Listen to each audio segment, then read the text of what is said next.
Bush is a first rounder already right now. Yeah. It's absurd. Why wouldn't they go? I think they should be better than last year. They're legit. Pretty similar. Their line, you're going to go as far as their starting pitching goes. Their starting pitching is solid.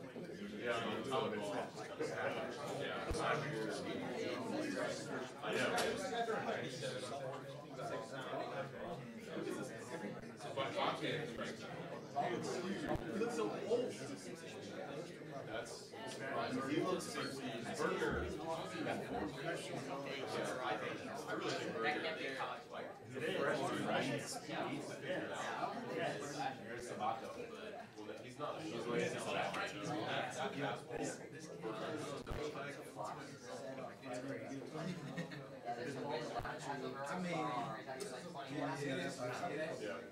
his brother played here 2 years ago. But his name was Sandy, and he's the last year had 16 matches. You gotta be a little worried about the watcher right now. He's not looking great. Yeah, he's not looking great. Elbow or fatigue last year. I mean, that's like, if he keeps that, bro, he's all losing it.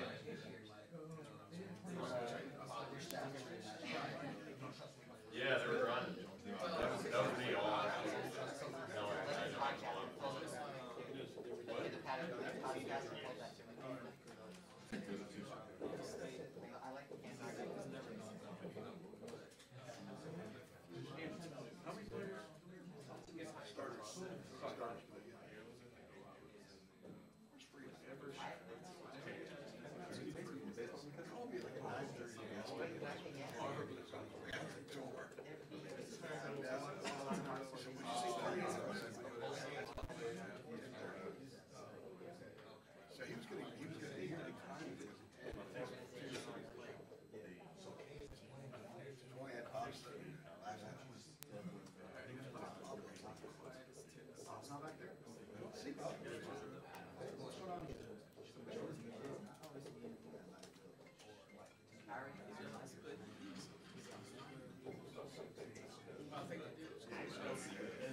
Come on.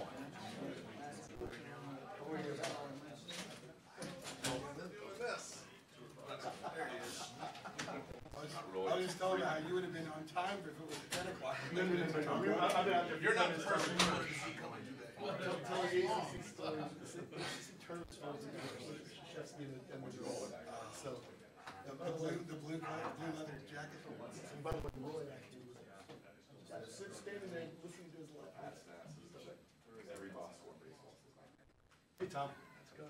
Let's go. You guys Roy back Christopher Green yesterday? I did not. The anti-technology Roy Williams is space bear is fun.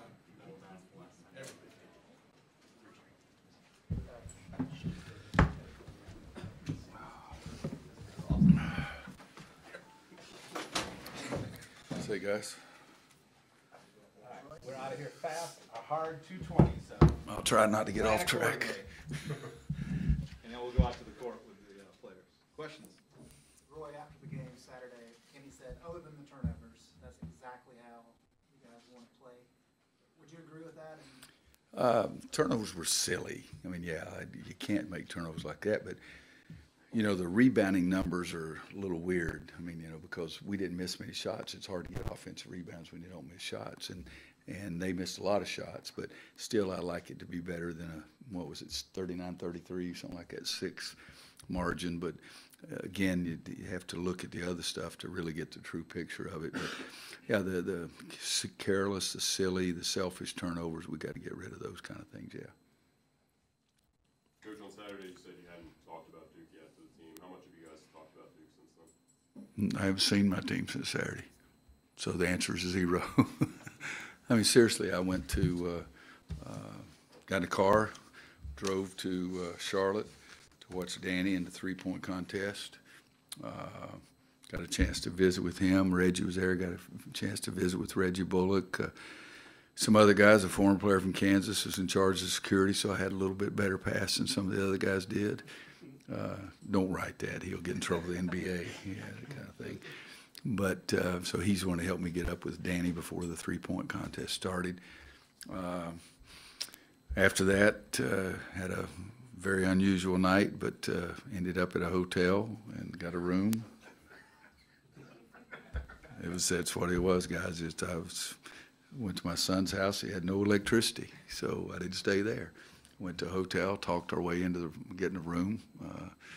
Yesterday morning, got up and drove to the mountains. Wanda's dad, tomorrow's his 95th birthday, so we had a birthday party last night. I got in the car this morning and drove back here and got here at 1 o'clock today. So I went in and introduced myself to a couple of guys, but they remembered me, you know, so I think we're okay. Coach, you've obviously been a part of a lot of Carolina Duke rivalries over the years. Do you have a different feeling now, maybe than you did when you first came back to Carolina, you know, what, 15 years ago now? Is it still mean the same to you? Does it still feel the same going into the game? Or are the emotions any different? You know, the first couple of years as an assistant, you know, it wasn't like it is now for sure. But after that, I mean, and when Mike got there, they started being really, really successful. So my feelings has been the same for 28 to 30 years, something like that. Anyway, it's just a tremendous rivalry, 2 really great programs with great history, 10 miles apart, which makes it a little unusual, as I said earlier today. But no, for the last, you know, I don't know, pick a number, 25 to 30 years, it's been the same for me. Very flattered to be part of it, a very small part of it, but flattered to be involved in it.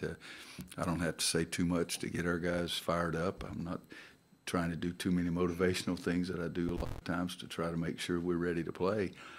But we got an unbelievable challenge in front of us this Wednesday night. Piggybacking off that question, Coach, does this year's rivalry feel like it has a different dynamic to it, especially with all the hoopla that has been put on Duke, you know, on a national stage, Zion and their whole recruiting class? Does it feel like there's a different dynamic this year? You know, they've been pretty good for a long time. I mean, you know, Wendell Carter, Marvin Bagley, those guys, they were all pretty good too. But Zion's a different bird. There's no question about that. We tried to recruit him very, very hard. He's got a combination of skill set that I've never seen before. And there is a lot of attention, but he deserves it. I mean, he's backed it up. I mean, he's been pretty good. And so from that point, it may be a little bit more, but it's still Duke, North Carolina, and very seldom do I think I've seen any team that people will think probably has, you know, 3 of the top 4 or 5 picks off of one team, you know. So it's up there in the stratosphere, but it's still Duke and North Carolina also. It's pretty high all the time. How important is Garrison in this game, especially defensively, given their strength inside?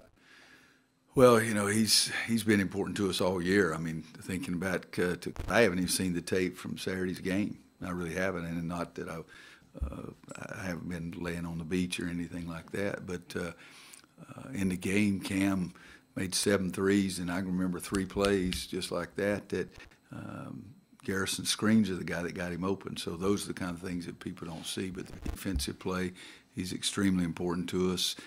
He cannot get in foul trouble if we want to be successful. He's graded out probably more consistently than anybody else on our team on the defensive end of the floor. He rebounds it. He's not a guy that we look to score a lot. But no, he's important to us. And this challenge, I mean, be honest, I mean, this challenge that we face is different from what we faced all year. And I said today, somebody took exception to that in a lot of ways. This is the most gifted Duke team I've seen in the 16 years I've been back. And I don't think there's, like I said, I don't think it's hard to even say those kind of things. Is Sterling going to be back? No. What is greater challenge, keeping Zion from getting the ball, or once he gets the ball and trying to deal with that? Well, everybody's easier to guard if they don't have the ball.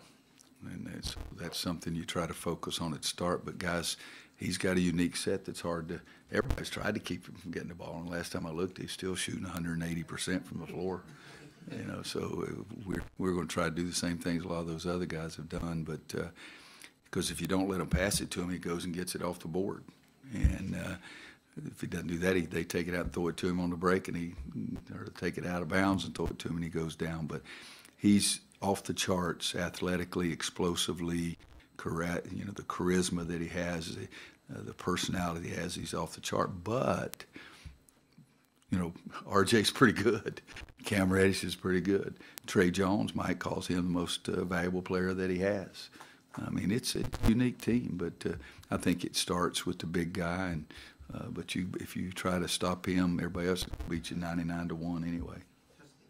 Was there anything that surprised you other than his explosiveness on film, particularly Zion? No, I saw him more than anybody. Yeah, I know you watched him in high school, but like, of course, their high school game translates differently in college. So I'm wondering. Well, a little bit, but you know, if you jump to 11-8 against high school kids, you probably jump 11-8 against NBA guys too. If you're that explosive, it's just that you beat people by a more narrow margin, but you still beat them. I mean, I'm serious, and I'm not.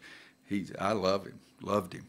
I don't like him because he chose not to come here. Is the only thing I'd say I don't like about him. But his game has transferred. I mean, seriously, is this her stat sheet? You know, they haven't played St. Mary's Sisters 68.3, so you know, I hope I can figure out what all those other guys haven't figured out. So his game is unique. It's name somebody else that's got that skill set that he has. Because in college game, I've never seen it. And everybody said, well, what about LeBron? Listen to what I said. LeBron never played in college. So, but I've never seen anything like that. Do you have to have a talk or a message to the freshmen in particular? Or do you let the older guys going into a game in camera? I really don't say too much to them about their preparation. I mean, they got eyes and ears. You know, they see what's going on and listen to the things and watch ESPN and how many times they're on ESPN and all that. So, yeah, I really don't. We're just trying to figure out ways to maybe be able to play them a little better, to see if we can change a few things that might allow us to play them a little better. You know, Gonzaga figured out a way to play them a little better. Syracuse figured out a way to play them a little better. And both those teams scored a lot of points. So I think you got to be able to continue scoring against their defense, because their defense is really good. Trey's as good as anybody in the country on the ball defense out front. They block more shots. Are they still leading the nation? They're leading the nation in block shots. So it's just not Zion Williamson dunk show. I mean, they guard you on both ends. They're unselfish. They're pretty good. Asking that question, I guess, a different way. Okay. Is there any advantage or lack of disadvantage to having three guys, seniors, who a couple of them have been in there 4 times or 3 times and know what this is going to be like? Oh, yeah, they're going to be fired up. But, you know, guys, I've never lost to that building. Those guys in the short pants, whether they are getting shorter, okay, those are the guys that makes that building really good. You know, those guys come in there and put their fingers about half an inch away from my face.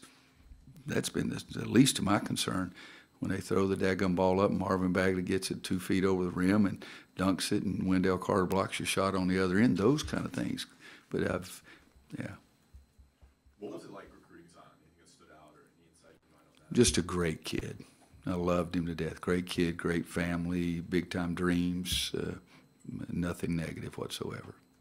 A lot of questions about Zion, but R.J. Barrett, awfully good player. Oh, that's what I said. You know, we can't just keep our eye on Superman. What are some of the things that are particularly challenging about dealing with him?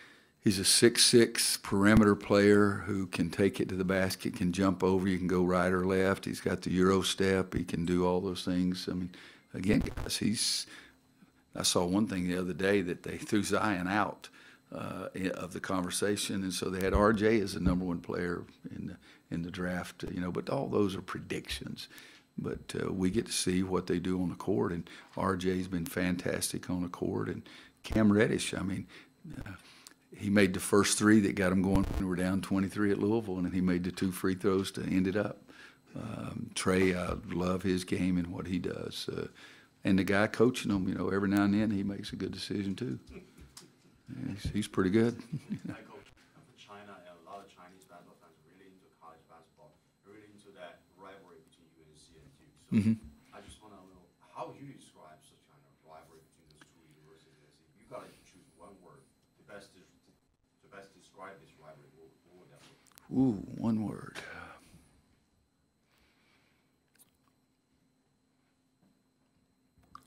No, I don't want to use that word. On the court, let me just give you one. It is vicious because you have two teams going at each other as hard as they can go, and they want to win. It's a healthy. I've never really thought there was anything dirty or anything, but it is out there. It's a vicious contest, and I really believe that. But no, it's. Again, part of it is the 10 miles apart, being that close to proximity, and how we both believe in so many of the same things. But the rivalry's been around for a long time. You got families. One goes to Duke, the other goes to North Carolina. So it's pretty well ingrained for a long period of time. But if I think of a better word later, I'll let you know. But vicious, and again, that's not meant to be anything on the dirty side. I'm not saying. It's just that you better be ready. There was a report that President Obama might come to the game. What are your thoughts on what you all have talked to him on the occasions? What has he meant? Well, I love him, but if he's coming to the game, I'm sorry, Mr. President, but I'm not going to be looking at you. Okay, and I do love him. I thought he was great for our country. But during that game, it's frankly, my dear, and you can fill out the rest. But no, there's always a lot of people that come to the games, that big names, and Peyton Manning used to come to the game. And may still because of his relationship with Coach Cutcliffe. But no, there's a lot of people that didn't Donald Trump come one time? 05, yeah, he came. He came in 05. All right. I'm still not. Never He mind. wasn't that far from the bench either. Yeah, he was down on our end. Yeah. Coach, we've all talked about. I'm still not inviting him. Okay, so. We've all talked about RJ and Zion. Can that fuel your guys a little bit and say, hey, what about us? That sort of thing. It can, but they've sort of backed it up. Everybody in the league got tired of talking about Tyler Hansbrough for 4 years. They thought he was in school 27 years. But he backed it up, so there's not a lot you can say. And we've got an opportunity to go over there and see how we stand up. And hopefully we'll stand up really well and make it a really good game. But it's, again, I'll say I think it's the most gifted Duke team since I've been back. In terms of Trey's defense, how rare is it to find a really good freshman defender, and is it becoming less common? Sort of two different questions. How rare is it? You don't see it very often, so it's never been common, so I don't know if now it's less common or not. But some guys, Tommy Amaker, I thought as a freshman he was really good defensively, but Mike may not have thought he was good at all. But no, he does sort of set the standard. Marcus Smart, we tried to recruit Marcus, and I thought defensively he was as good as any perimeter player I'd ever seen. And so they come and go. Coach Cameron had another great game against Wake with 7 points. Has this transfer kind of worked out better than you thought? Because it seems he's had such an incredible season. Did you expect anything like this from him when he, committed to you all a year ago? Well, sort of two ways to answer it. I saw him get 5 or 6 against us, so I thought he's pretty good. One of them was right in front of me. So I thought he was going to be pretty good. He's far exceeded anyone's expectations as a member of our university, member of our student body. He's just an unbelievable kid, and everybody that he touches talks about how kind and gracious and everything he is. And so that part has just been off the charts. And for us we haven't had many grad transfers, but The people in his academic program love him and a whole bit like that. This year he's been healthier than he's ever been, and I think that's helped his play as well. I still want him to get a lot better defensively, but you know, he made 7 threes, and I ran 2 straight plays for him to see if he could get his 8th and tie the school record. I said, "That's all it's up to you, big fella. You're out of here now." But just a great kid who's had us so far has had a very good year. So I'm doing something on the summer pickup games that Carolina and Duke guys will play, like 80 to 84 range. Is that something, if your guys today, this summer, were like, we're going over to Duke to play pickup with some of their new guys, is that even something that you would approve of, you would allow to happen? You know, I like guys that play. You know, I don't care where they play. I think we have the best games here, so I think we'd be better off staying here and playing with all our guys. I mean, if you do something like that on the grand scale, the word gets out, and then it loses its meaning of just playing ball. And I like it when kids just play ball. I was here in the gym last year one day with 4 different kids from 4 different ACC schools were here playing pickup, and I had no problem with it and liked it. But I think if you get a group together and then somebody's going to talk, and then all of a sudden it gets to be more than just playing pickup. We had Chris Jenkins play pickup in the summer of '16. So. Yeah, after he beat our butts. Okay, you know, they called me and asked me if it was okay, and I said, "Yeah, just tell him I don't like him." Anybody else, guys? Thank you. Thank you. Thank